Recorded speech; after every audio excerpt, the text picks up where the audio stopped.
ബൈബിളിലൂടെ ഒരു തീർത്ഥാടനം. വിശുദ്ധ ഗ്രന്ഥത്തിലെ പുസ്തകങ്ങളെ ആഴമേറിയ അർത്ഥത്തിൽ മനസ്സിലാക്കാനും പഠിക്കാനും നാം എവരെയും സഹായിക്കുന്ന ഈ തിരുവചന പഠന പരമ്പരയിലേക്ക് ഗുഡ്നസ് ടിവിയുടെ മാന്യ പ്രേക്ഷകരായ നിങ്ങൾക്ക് ഏവർക്കും ഹൃദയപൂർവ്വം സ്വാഗതം.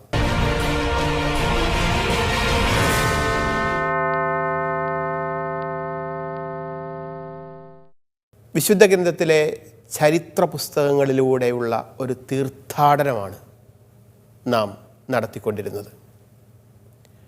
ഈ തീർത്ഥാടനത്തിൻ്റെ ഭാഗമായി അനവധി ചരിത്ര പുസ്തകങ്ങളിലൂടെ നാം ഇതിനകം കടന്നുപോയിരിക്കുന്നു. ഇപ്പോഴിതാ വിശുദ്ധ ഗ്രന്ഥത്തിലെ തന്നെ ചരിത്ര ഗ്രന്ഥങ്ങളിലെ അവസാനത്തെ ഗ്രന്ഥം മക്കബായരുടെ പുസ്തകത്തിൻ്റെ 1-2 പുസ്തകങ്ങൾ നാം പഠനവിധേയമാക്കുകയാണ്. ഈ 2 ചരിത്ര പുസ്തകങ്ങളുടെ പഠനത്തിന് ആമുഖമായി ചില കാര്യങ്ങൾ പറയുക എന്നതാണ് ഈ ക്ലാസ്സിൽ പ്രധാനമായിട്ടും ഉദ്ദേശിക്കുന്നത്.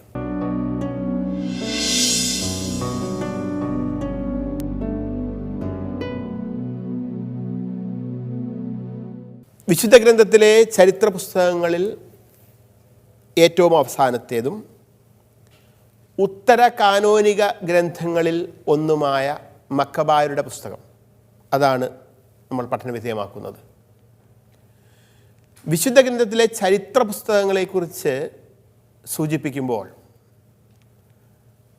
നാം ഇതുവരെ കണ്ട ചരിത്ര പുസ്തകങ്ങളെ, ബൈബിളിലെ ചരിത്ര ഗ്രന്ഥങ്ങളെ 4 ഭാഗങ്ങളായി, 4 വിഭാഗങ്ങളായിട്ട് പണ്ഡിതർ തിരിക്കാറുണ്ട്. അതിൽ ഒന്നാമത്തേത് ഡ്യൂട്രോണമിസ്റ്റിക് ഹിസ്റ്ററി എന്ന് അറിയപ്പെടുന്ന നിയമാവർത്തന ചരിത്ര പാരമ്പര്യമാണ്. ഡ്യൂട്രോണമിസ്റ്റിക് ഹിസ്റ്ററി എന്നാണ് അതറിയപ്പെടുന്നത്, നിയമാവർത്തന ചരിത്ര പാരമ്പര്യം.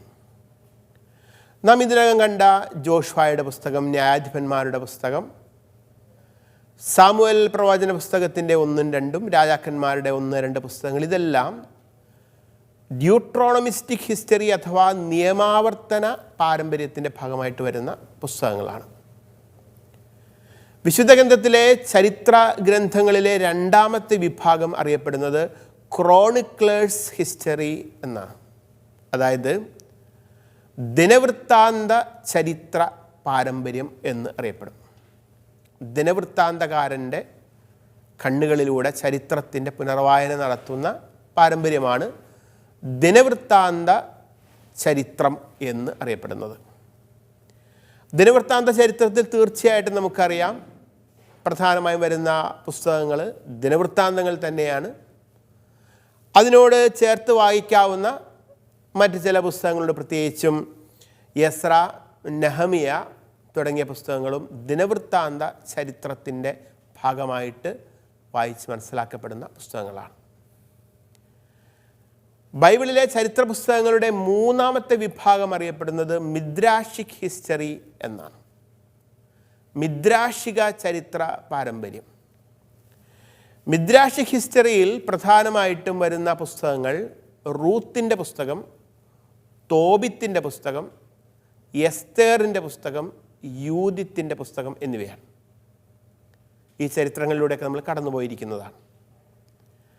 വിശുദ്ധ ഗ്രന്ഥത്തിലെ ചരിത്ര പുസ്തകങ്ങളുടെ 4ാമത്തെ വിഭാഗം അറിയപ്പെടുന്നത് മക്കബേയൻ ഹിസ്റ്ററി എന്നാണ്. മക്കബായരുടെ ചരിത്രം. 1-2 മക്കബായ പുസ്തകങ്ങളിലൂടെ അനാവൃതമാകുന്ന ചരിത്രമാണ് മക്കബായരുടെ ചരിത്രം എന്ന് അറിയപ്പെടുന്നത്. അപ്പോൾ വിശുദ്ധ ഗ്രന്ഥത്തിലെ ചരിത്ര പുസ്തകങ്ങളെക്കുറിച്ചുള്ള ഒരു വിഹക വീക്ഷണം നമുക്കിപ്പോൾ ലഭിക്കുകയാണ്. വിശുദ്ധ ഗ്രന്ഥത്തിലെ ചരിത്ര പുസ്തകങ്ങളെ മുഴുവനായി നമുക്ക് 4 വിഭാഗങ്ങളായിട്ട് തിരിക്കാം. അതിൽ 1ാമത്തെ വിഭാഗം അറിയപ്പെടുന്നത് ഡ്യൂട്രോണമിസ്റ്റിക് ഹിസ്റ്ററി അഥവാ നിയമാവർത്തന പാരമ്പര്യം എന്നാണ്. 2ാമത്തെ വിഭാഗം അറിയപ്പെടുന്നത് ക്രോണിക്ലേഴ്സ് ഹിസ്റ്ററി അഥവാ ദിനവൃത്താന്ത ചരിത്രം എന്നാണ്. 3ാമത്തേത് അറിയപ്പെടുന്നത് മിദ്രാഷിക് ഹിസ്റ്ററി, മിദ്രാഷിക ചരിത്രം എന്നാണ്. നാലാമത്തേതും അവസാനത്തേതുമായ ചരിത്ര വിഭാഗമാണ് മക്കബയൻ ഹിസ്റ്ററി അഥവാ മക്കബായരുടെ ചരിത്ര പാരമ്പര്യം എന്ന് പറയുന്നത്. അതിൽ മക്കബായരുടെ ചരിത്ര പാരമ്പര്യത്തിലേക്ക് നമ്മൾ ഇന്ന് ചുവടുവയ്ക്കുകയാണ്. അടുത്തതായി ഞാൻ സൂചിപ്പിച്ചു, ഇത് ഒരു ഉത്തര കാനോനിക ഗ്രന്ഥങ്ങളിൽ ഒന്നാണ്. മക്കബായരുടെ പുസ്തകം ഉത്തര കാനോനിക ഗ്രന്ഥങ്ങളിൽ ഒന്നാണ് എന്നുകൂടി സൂചിപ്പിച്ചു. വിശുദ്ധ ഗ്രന്ഥത്തിൻ്റെ കാനോനികതയെക്കുറിച്ച് പറയുമ്പോൾ പ്രധാനമായിട്ടും കാനോനികമായ പുസ്തകങ്ങൾ, ഉത്തര കാനോനിക പുസ്തകങ്ങൾ, അപ്പോക്രിഫൽ പുസ്തകങ്ങൾ എന്നിങ്ങനെയൊക്കെയുള്ള വിവിധ നാമങ്ങൾ ഒരുപക്ഷെ നിങ്ങൾ കേട്ടിട്ടുണ്ടാവും. എന്താണ് ഈ ഉത്തര കാനോനിക പുസ്തകങ്ങൾ എന്ന് മനസ്സിലാക്കുന്നതിനായി വിശുദ്ധ ഗ്രന്ഥത്തിൻ്റെ, പ്രത്യേകിച്ചും പഴയ നിയമത്തിൻ്റെ ക്യാനോനകളെക്കുറിച്ച്, ആ പുസ്തകത്തിലെ ഔദ്യോഗികമായി സഭ അംഗീകരിച്ചിട്ടുള്ള, ചരിത്രം അംഗീകരിച്ചിട്ടുള്ള പുസ്തകങ്ങളുടെ ലിസ്റ്റിനെ സംബന്ധിച്ചിട്ടുള്ള ചെറിയ വിവരണം ഈ ക്ലാസ്സിൻ്റെ തുടക്കത്തിൽ തന്നെ തരാൻ ഞാൻ ആഗ്രഹിക്കുകയാണ്. വിശുദ്ധ ഗ്രന്ഥത്തിലെ പഴയ നിയമത്തെ സംബന്ധിച്ചിടത്തോളം പ്രധാനമായിട്ടും 3 ക്യാനനുകളാണ് നിലവിലുള്ളത്. അതിലൊന്നാമത്തേത് അറിയപ്പെടുന്നത് പലസ്തീനിയൻ കാനൻ എന്നാണ്. രണ്ടാമത്തേതിൻ്റെ പേര് അലക്സാൻഡ്രിയൻ കാനൻ എന്നും മൂന്നാമത്തേത് അറിയപ്പെടുന്നത് സാമരിറ്റൻ കാനൻ എന്നുമാണ്. അതായത് പലസ്തീനക്കാരുടെ കാനൻ, അലക്സാൻഡ്രിയക്കാരുടെ കാനൻ, സമരിയക്കാരുടെ കാനൻ എന്നൊക്കെ അറിയപ്പെടുന്ന 3 ക്യാനനുകൾ അഥവാ 3 ഔദ്യോഗികമായി അറിയപ്പെടുന്ന അംഗീകരിക്കപ്പെട്ട പുസ്തകങ്ങളുടെ ലിസ്റ്റ് ഇതിൻ്റെ പിറകിലുണ്ട്. ഓരോന്നും നമുക്കൊന്ന് പരിശോധിക്കാം. ഈ കാര്യങ്ങൾ നേരത്തെ യൂതിത്തിൻ്റെ ഗ്രന്ഥത്തിൻ്റെയും ഒക്കെ ആമുഖമായി ഞാൻ സൂചിപ്പിച്ചതാണെന്ന് ആവർത്തിക്കുകയാണ്. പലസ്തീനിയൻ കാനൻ എന്നുകൊണ്ട് ഉദ്ദേശിക്കുന്നത് പലസ്തീനയിലെ യഹൂദർ മാത്രം അംഗീകരിച്ച ഒരു കാനനായിരുന്നു. അതുകൊണ്ടാണ് പലസ്തീനിയൻ കാനൻ എന്ന് ഇത് അറിയപ്പെടുന്നത്. യഥാർത്ഥത്തിൽ ഈ പലസ്തീനിയൻ കാനനിൽ 24 പുസ്തകങ്ങൾ ആണ് ഉണ്ടായിരുന്നത്. പക്ഷെ പിന്നീട് ചില പുസ്തകങ്ങളുടെ എണ്ണം കൂടിയപ്പോൾ, ഉദാഹരണത്തിന് സാമുവേൽ പ്രവചന പുസ്തകം ഒരു പുസ്തകമായിട്ടായിരുന്നു പലസ്തീനിയൻ കാനൻ്റെ ആദ്യ രൂപത്തിലുണ്ടായിരുന്നത്. പിന്നീട് അത് 2 മാറി, 1 സാമുവേൽ 2 സാമുവേൽ. അങ്ങനെ രാജാക്കന്മാരുടെ ഗ്രന്ഥം ഒന്നായിട്ടുണ്ടായിരുന്നത് 1 രാജാക്കന്മാർ 2 രാജാക്കന്മാർ എന്നിങ്ങനെ ഇത്തരത്തിൽ പുസ്തകങ്ങളുടെ എണ്ണം കൂടിയപ്പോൾ അത് 39 എണ്ണമായിട്ട് മാറി പലസ്തീനിയൻ കാനൻ. അങ്ങനെ രാജാക്കന്മാരുടെ പുസ്തകം, സാമുവേലിൻ്റെ പുസ്തകം, ദിനവൃത്താന്തം, ചെറിയ പ്രവാചകന്മാരുടെ പുസ്തകം ഒരെണ്ണമായിട്ടുള്ളത് 12 എണ്ണമായി മാറി. അങ്ങനെ 24 പുസ്തകങ്ങളുടെ ലിസ്റ്റ് 39 പുസ്തകങ്ങളുടെ ലിസ്റ്റായിട്ട് മാറി.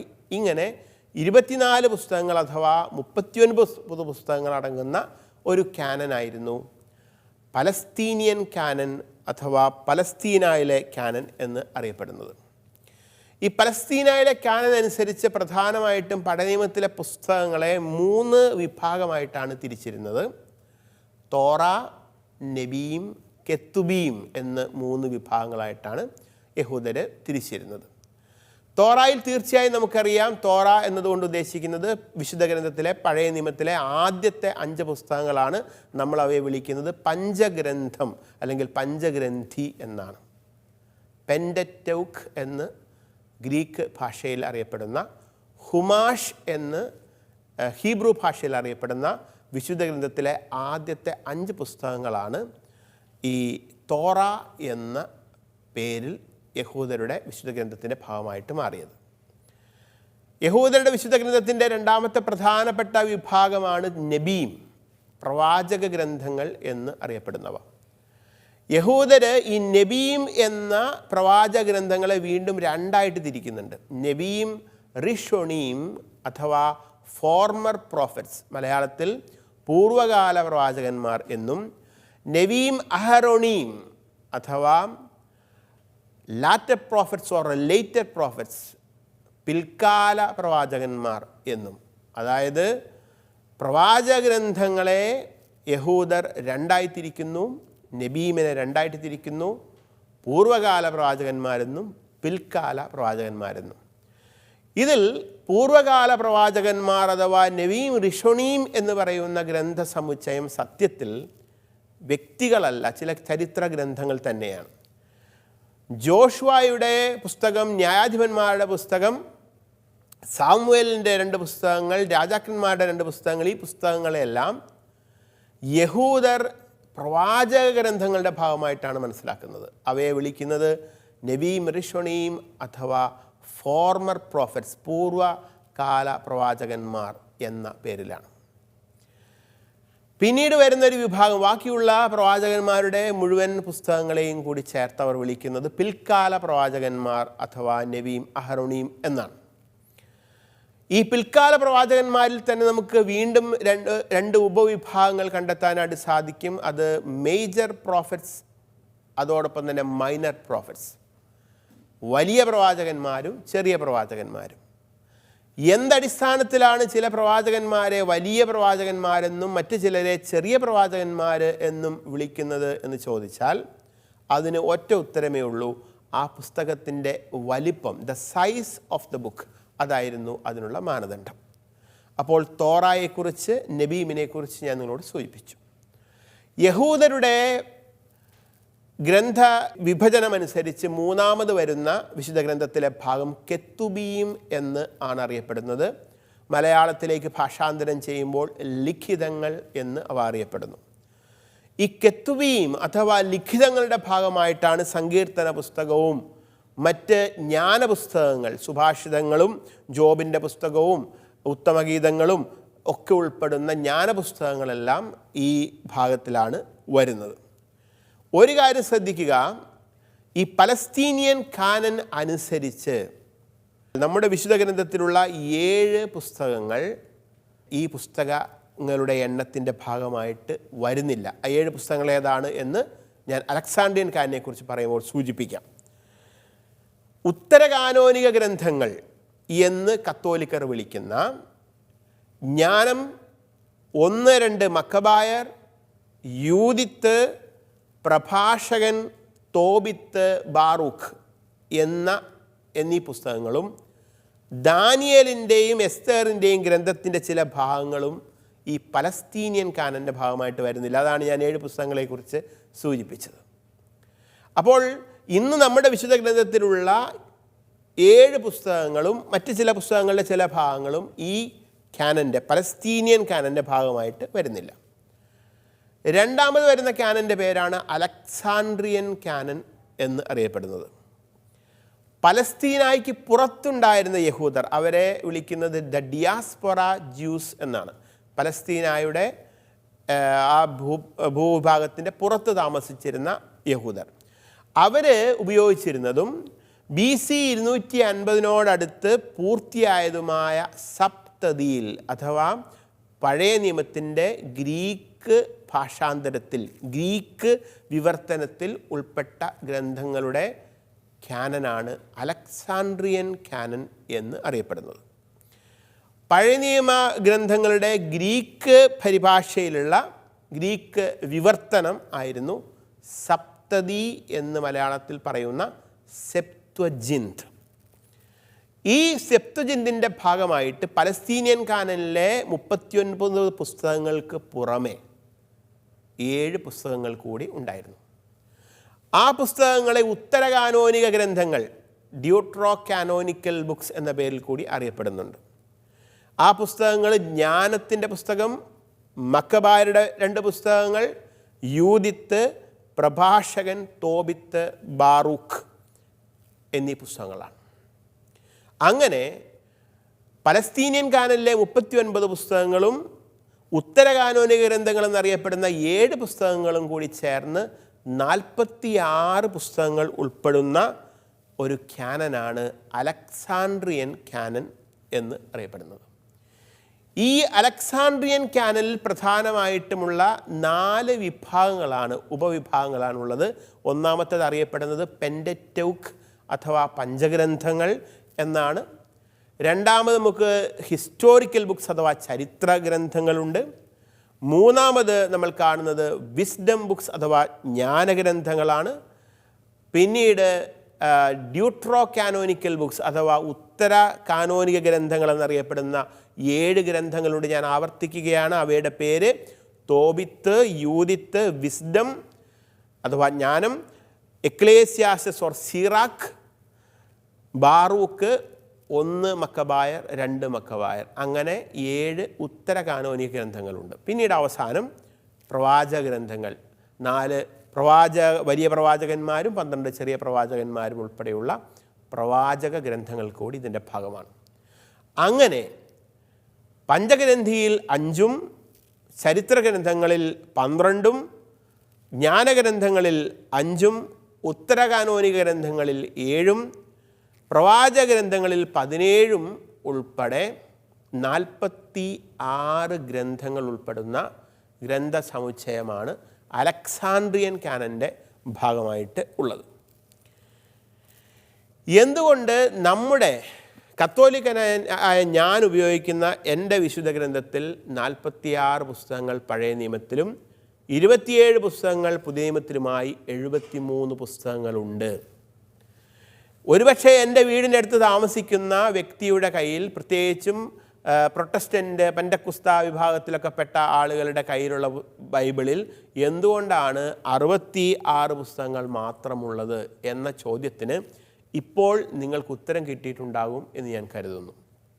അതായത് പ്രൊട്ടസ്റ്റൻ്റ് വിഭാഗങ്ങളും മറ്റ് പെന്തക്കോസ്താ വിഭാഗങ്ങളൊക്കെ ഇന്ന് ഉപയോഗിക്കുന്ന ബൈബിളിൽ 66 ഗ്രന്ഥങ്ങൾ മാത്രമാണ് ഉള്ളത്. അതായത് 39 ഗ്രന്ഥങ്ങൾ പഴയ നിയമത്തിലും 27 ഗ്രന്ഥങ്ങൾ പുതിയ നിയമത്തിലും, അങ്ങനെ 66 പുസ്തകങ്ങൾ മാത്രമേ ഉള്ളൂ. എന്നാൽ കത്തോലിക്കരായ നമ്മൾ ഉപയോഗിക്കുന്ന വിശുദ്ധ ഗ്രന്ഥം, നമ്മുടെ POC ബൈബിൾ ഉൾപ്പെടെയുള്ള വിവർത്തനങ്ങളിൽ 73 പുസ്തകങ്ങൾ നിങ്ങൾക്ക് കാണാൻ സാധിക്കും.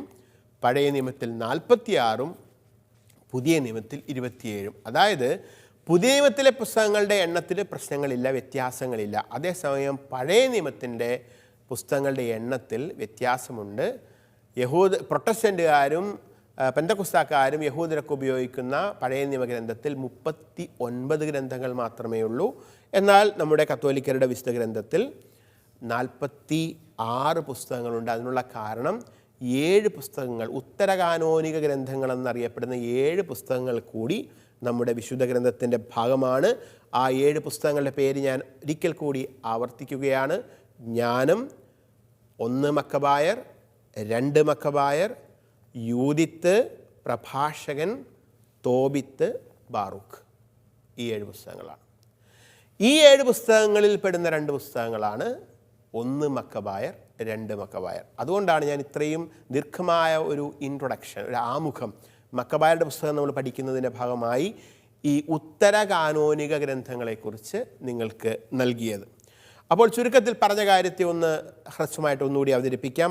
ആദിമ ക്രൈസ്തവർ തങ്ങളുടെ പഴയ നിയമമായി കരുതിയത് സെപ്ത്വജിന്ത് അഥവാ സപ്തതി ആയിരുന്നതുകൊണ്ട് നമ്മുടെ വിശുദ്ധ ഗ്രന്ഥത്തിൻ്റെ ഭാഗമായി സപ്തതിയിൽ അഥവാ പഴയ നിയമത്തിൻ്റെ ഗ്രീക്ക് ഭാഷാന്തരത്തിൽ പരിഭാഷയിലുണ്ടായിരുന്ന 46 പുസ്തകങ്ങളും ഉൾപ്പെടുത്തിയിട്ടുണ്ട്.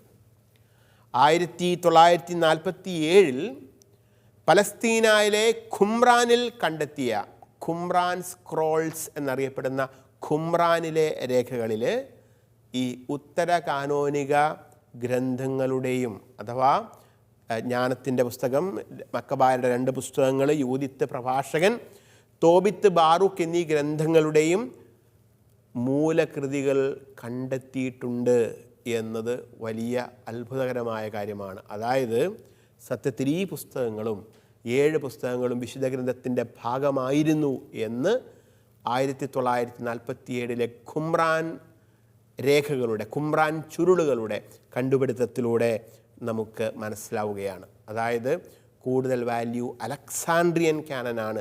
അതുകൊണ്ട് നമ്മളിന്ന് ഉപയോഗിക്കുന്ന ഈ വിശുദ്ധ ഗ്രന്ഥത്തിൻ്റെ ആധികാരികതയ്ക്ക് അത് കൂടുതൽ സാക്ഷ്യം നൽകുകയാണ്. ഈ കത്തോലിക്കരും ഓർത്തഡോക്സ് സഭകളും അലക്സാൻഡ്രിയൻ കാനൻ പ്രകാരമുള്ള 46 പുസ്തകങ്ങളടങ്ങിയ പഴയ നിയമത്തെയാണ് അംഗീകരിക്കുന്നത്. ഇനി ഈ പലസ്തീനിയൻ കാനനും അലക്സാൻഡ്രിയൻ കാനനും അല്ലാതെ മൂന്നാമതൊരു കാനൻ കൂടിയുണ്ട്. അത് വളരെ എളുപ്പത്തിൽ മനസ്സിലാക്കാവുന്ന ഒന്നാണ്. അതിൻ്റെ പേര് സാമരിറ്റൻ കാനൻ അഥവാ സമരിയാക്കാരുടെ കാനൻ എന്നാണ്. സദുക്കായരും ഉപയോഗിച്ചിരുന്നത് ഇതേ കാനൻ തന്നെയായിരുന്നു. എന്താണിത്? പഞ്ചഗ്രന്ഥിയിലെ 5 പുസ്തകങ്ങൾ മാത്രം അടങ്ങിയ വിശുദ്ധ ഗ്രന്ഥം, അതിനെയാണ് സാമരിറ്റൻ ക്യാനൻ എന്ന് പറയുന്നത്. സമരിയാക്കാരുടെ കൈവശമുള്ള പഞ്ചഗ്രന്ഥത്തിൻ്റെ മൂലപതിപ്പ് എഴുതപ്പെട്ടത് ആ കാലഘട്ടത്തിലെ ഹീബ്രു ലിപിയിലാണ്. യഹൂദരും ക്രൈസ്തവരും അംഗീകരിക്കുന്ന ഹീബ്രു ബൈബിളിൻ്റെ പഞ്ചഗ്രന്ഥവുമായി സമരിറ്റൻ ക്യാനനിലെ പഞ്ചഗ്രന്ഥത്തിന് ഒരുപാട് 1000ഓളം വ്യത്യസ്തതകളുണ്ട്. അത്തരത്തിലുള്ള ഒരു പഞ്ചഗ്രന്ഥത്തിൻ്റെ ക്യാനൻ, ആ പഞ്ചഗ്രന്ഥമാണ് സാമരിറ്റൻ ക്യാനൻ, സമരിയാക്കാർ ഉപയോഗിക്കുന്ന ക്യാനൻ, സമരിയാക്കാരുടെ വിശുദ്ധ ഗ്രന്ഥത്തിലെ പുസ്തകങ്ങൾ എന്ന പേരിൽ അറിയപ്പെടുന്നത്. ഈ സാമരിറ്റൻ ക്യാനൻ്റെ അല്ലെങ്കിൽ സമരിയാക്കാരുടെ ക്യാനന് ഒരു ഗ്രീക്ക് ഭാഷാന്തരം ഉണ്ടായപ്പോൾ അതിനെ ഒറിജിൻ വിളിക്കുന്നത് സാമരിറ്റിക്കോൺ എന്ന് ആണ്. ഇനി അലക്സാണ്ട്രിയൻ ക്യാനൻ്റെ ഭാഗമായി ഉൾപ്പെടുത്തപ്പെട്ട അല്ലെങ്കിൽ സെപ്തുജിന്റിൻ്റെ സപ്തതിയുടെ ഭാഗമായി ഉൾപ്പെടുത്തപ്പെട്ട ഗ്രന്ഥങ്ങളായതുകൊണ്ടാണ് മക്കബായരുടെ പുസ്തകങ്ങൾ കത്തോലിക്ക വിശുദ്ധ ഗ്രന്ഥത്തിൻ്റെ ഭാഗമായതും നാം ഇപ്പോൾ അവ പഠന വിധേയമാക്കുന്നതും. അപ്പോൾ ഇത്രയും നേരം ഞാൻ ഈ വിശുദ്ധ ഗ്രന്ഥത്തിൻ്റെ ചരിത്രം പറയുകയായിരുന്നു. The history of the Bible, വിശുദ്ധ ഗ്രന്ഥത്തിൻ്റെ ചരിത്രം. എങ്ങനെയാണ് ഈ പുസ്തകങ്ങളൊക്കെ ഈ രീതിയിൽ രൂപപ്പെട്ട് നമ്മുടെ ബൈബിളിൻ്റെ ഭാഗമായി തീർന്നത്, അതിൻ്റെ പിന്നിൽ പ്രവർത്തിച്ചിട്ടുള്ള ആ ക്യാനനുകൾ, വളരെ പണ്ടുകാലം മുതലുണ്ടായിരുന്ന ചരിത്രത്തിലെ ക്യാനനുകളെക്കുറിച്ചൊക്കെ ഞാൻ ഹ്രസ്വമായിട്ട് നിങ്ങളോട് സൂചിപ്പിക്കുകയായിരുന്നു. അടുത്തതായി ബൈബിളിലെ ചരിത്രം ഒന്നുകൂടി ഓർത്തെടുക്കാൻ നമുക്ക് ശ്രദ്ധിക്കാം. ബൈബിളിലെ ചരിത്രം, ഇത്രയും നേരം ബൈബിളിൻ്റെ ചരിത്രമാണ് പറഞ്ഞത്, ഇനി ബൈബിളിലെ ചരിത്രം. കാരണം ബൈബിളിലെ ചരിത്രത്തിൻ്റെ അവസാന ഘട്ടത്തിലേക്ക് നമ്മൾ പ്രവേശിക്കുകയാണ്. ബൈബിളിലൂടെ അനാവരണം ചെയ്യപ്പെടുന്ന ഏതാണ്ട് 1500-ലധികം വർഷങ്ങളുടെ ചരിത്രത്തിൻ്റെ അവസാന ഭാഗത്തേക്ക് നമ്മൾ കടക്കുകയാണ്. അതുകൊണ്ട് ബൈബിളിലെ ചരിത്രത്തെക്കുറിച്ച് അല്പമൊന്ന് നിങ്ങളുമായി സംവദിക്കാൻ ഞാൻ ആഗ്രഹിക്കുകയാണ്. തീർച്ചയായും ബൈബിളിലെ ചരിത്രം പഞ്ചഗ്രന്ഥിയിലെ ചരിത്രമുണ്ട് എന്ന് നമുക്കറിയാം. പഞ്ചഗ്രന്ഥിയിൽ ചരിത്രമുണ്ട്. അതിൽ തന്നെ ഉൽപ്പത്തി പുസ്തകത്തിൻ്റെ 1 മുതൽ 11 വരെയുള്ള അധ്യായങ്ങളെ ചരിത്രാതീത ചരിത്രം എന്ന് വിളിച്ച് നമ്മൾ മാറ്റി നിർത്താറുണ്ട്. കാരണം അവിടെ പറയുന്ന കാര്യങ്ങളുടെ ചരിത്ര വസ്തുതകൾ എന്നതിനേക്കാൾ അതിലൂടെ നമ്മിലേക്ക് പകർന്നു തരുന്ന ദൈവശാസ്ത്ര ദർശനങ്ങൾക്കാണ് കൂടുതൽ പ്രാധാന്യം കൊടുക്കുന്നത്. അതുകൊണ്ട് ഉൽപ്പത്തി പുസ്തകത്തിൻ്റെ 1 മുതൽ 11 വരെയുള്ള ഗ്രന്ഥങ്ങൾ ചരിത്രാതീത ചരിത്രം എന്ന് അറിയപ്പെടുന്നവയാണ്. ഉൽപ്പത്തി പുസ്തകത്തിൻ്റെ 12-ാം അധ്യായം മുതൽ ഇങ്ങോട്ട് പഞ്ചഗ്രന്ഥത്തിലും ചരിത്രമുണ്ട്. ഇസ്രായേലിൻ്റെ ചരിത്രം, പുറപ്പാടിൻ്റെ ചരിത്രം, മോശയുടെ ചരിത്രം, ഒരു ജനം മുഴുവൻ മരുഭൂമിയിലൂടെ കടന്നുപോയതിൻ്റെ ചരിത്രം, ആ ജനം മോശയുടെ നേതൃത്വത്തിൽ മൊവാബ് സമതലത്തിൽ കൂടിയിരുന്നതിൻ്റെ ചരിത്രം, അവിടെ വെച്ച് മോശ അവരോട് നിയമം ആവർത്തിച്ചതിൻ്റെ ചരിത്രം, ജോഷുവയുടെ നേതൃത്വത്തിൽ ഈ ജനം ജോർദാൻ കടന്ന് ജെറീക്കോയിൽ പ്രവേശിച്ച് വാഗ്ദത്ത ഭൂമി സ്വന്തമാക്കിയതിൻ്റെ ചരിത്രം, വാഗ്ദത്ത ഭൂമിയിൽ ഈ ജനം ഏതാണ്ട് 200ഓളം വർഷങ്ങൾ ന്യായാധിപന്മാരുടെ കീഴിൽ കഴിഞ്ഞതിൻ്റെ ചരിത്രം. ഈ ചരിത്രങ്ങളൊക്കെ ഹ്രസ്വമായിട്ട് പഞ്ചഗ്രന്ഥിയിലെ ബാക്കിയുള്ള പുസ്തകങ്ങളിലും ജോഷുവയുടെ പുസ്തകത്തിലും ന്യായാധിപന്മാരുടെ പുസ്തകത്തിലും നമ്മൾ വായിച്ചിട്ടുണ്ട്.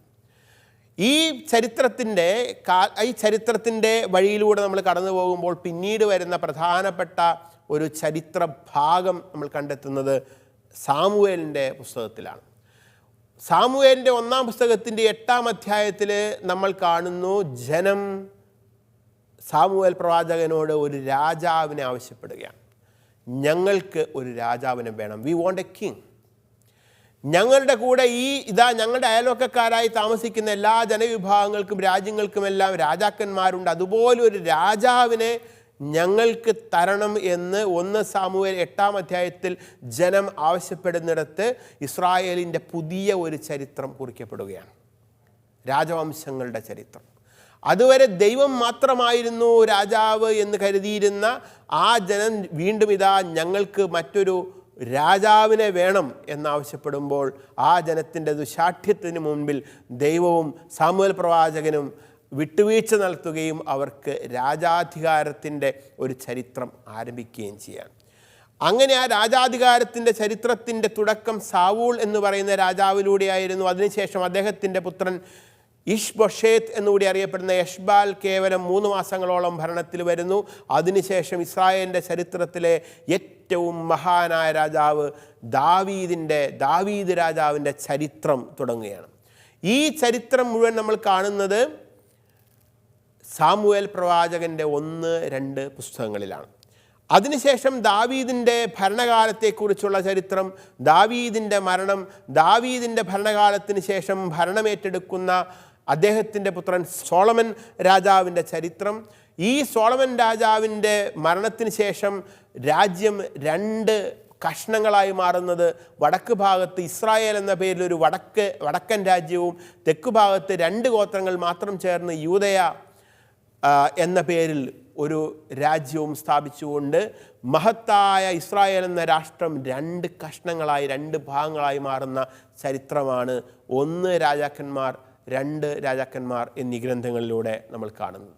1-2 ദിനവൃത്താന്തങ്ങളിലേക്ക് വരുമ്പോൾ ഈ ചരിത്രത്തെ മുഴുവൻ ഒരു പുരോഹിത പരിപ്രേക്ഷ്യത്തിലൂടെ പുനർവായന നടത്തുന്നതും നമ്മൾ കണ്ടു. ഈ ചരിത്രഗ്രന്ഥങ്ങളുടെ ബാക്കിയുള്ള പ്രയാണം എപ്രകാരമാണ് നടന്നത് എന്ന് അടുത്ത ക്ലാസ്സിൽ വിശദമാക്കാം.